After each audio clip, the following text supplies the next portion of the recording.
Good afternoon, class professor. I'm cleaning up my informative speech a bit. There was a lot of hand movements and a lot of halts in my direction I wanted to go to. I think I was even more so persuasive in the end, where I was even suggesting or recommending at certain points in time. So I want to bring it all back with this revision. All that to say, hello and thank you for coming to my talk. Thank you for coming to my speech. Thanks for being a member. And I hope that you leave here knowing something you didn't know beforehand.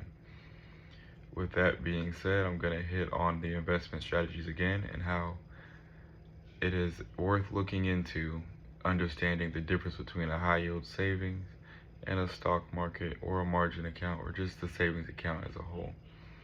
Ultimately, what I'm pitching initially is going to be that it all comes down to your interest rate.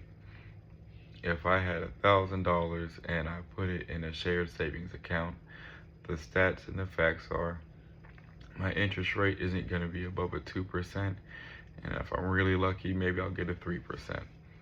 Meaning across the annual rate or if a monthly payment, whatever money you have in there will be a 3%. If we're going off the $1,000 charge, we're just saying $3. 3, maybe you end the year off with a solid $36. Now you're like, yippee, I saved so much money, or I incurred so much money. And with that, I'd like to direct you back to my original point of just understanding the difference in interest rates and how a lot of ETFs, iSpy ETF, and several different ETFs as a whole is a dividend paying program, but the interest rate also incurs based off the movement of it. It's a marginal movement. A lot of them have been going up between a 9% or a 10% within the past year. You can always look back and check the history or the stats, or since it has opened, it has went up this much. I think there's a variable statistic to show because it shows you an uptrend. Uptrend just referring to as you look at it throughout the years, even in, or a key point to look at would always be bouncing back to 2019, 2020, 2021, and seeing how it responded in a negative environment for financials at that time, during the crisis, during the disaster, during the COVID, corona, however you want to refer to it. Even within those years, the ETF percentage grew as a whole to the same withholding annual numbers that would have given you that same payback that a share savings would have given, which a lot of them come down to less than 1% versus a 10% increase or a 5% increase. So already, instead of that $3, if it was at the best of 3%, you're getting your $10 if it was at a 10%.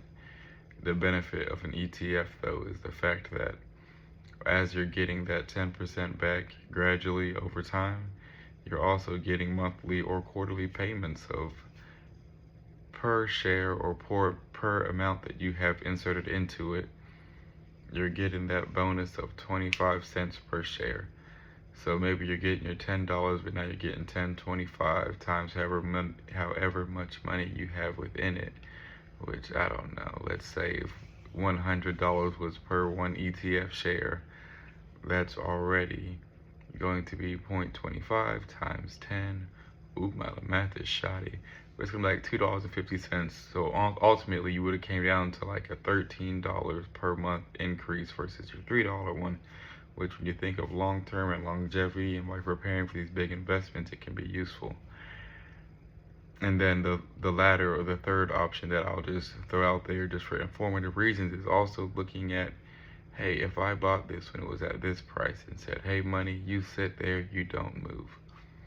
You can always look at climate, politics, trends, what's new, what's your favorite micro learning experience to go through. A few great examples are Tesla when it was at $100 a share. Tesla was at 100, then it went up to 500. That is a crazy increase of like 400% if you were to put everything in there. It's unmatched. You have the volatility of maybe it doesn't go up, so that's when you can keep your money in a savings account or in an ETF until you're ready or have fidelity that this will be a good investment. I like that investment strategy because you can always take your money out whenever you need, and it's all about if you assess it to be going in the right direction. But the dividends that you get from ETFs make it worthwhile. The share savings is more of a discipline, or your own savings account. Even if it's a high yield savings account, which is usually around a 4%, they are still mainly just for discipline and understanding that this money may not increase, but at least it's money that I'm telling myself to put to the side. As far as ultimately the stock is the highest of the gamble, but it's such a strategic gamble, almost down to a science. When you look at stocks like AMD, which you could also do research on, and realize that 3 years ago, if you saw AMD and it was going for $2, and you put any amount of money in there, now my math is gonna get shoddy, and I'm gonna fail you at the actual conversion. But AMD was $2. This year, it hit $200.20, or $220 and like 30 cents. So every $2 you had to put into it and said, hey, I'm gonna forget about you from your original $1,000, no one would have been happier than you this year. Almost that same concept of, hey, if I would have got Bitcoin when it was low and that's where you parked your money, it's an increase. I think when it comes to being informative, it's always great to know things that can better you, your life, your position, where you're at now and for the future. So when you really think of self-education and how you can kind of bring it all back to that, this is a skill that is useful. This is information that is useful.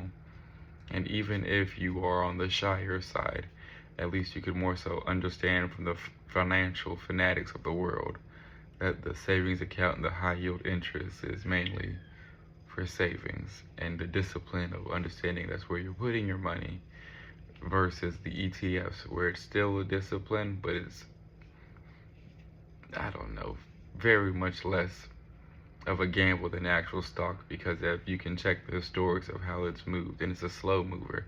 If it were to ever go down to where you were to feel uncomfortable, you could always pull your money out, go elsewhere, decide to go back to a savings account. Peachy, but they always pay dividends, so it kind of levels out based on your share account. And then the stock, I'm a firm believer in, if you have extra money, you could try it out, but it's all about your own research, because I'm never a financial advisor. I'm just one bringing you information today. Thank you for hearing me talk. Thank you for your time.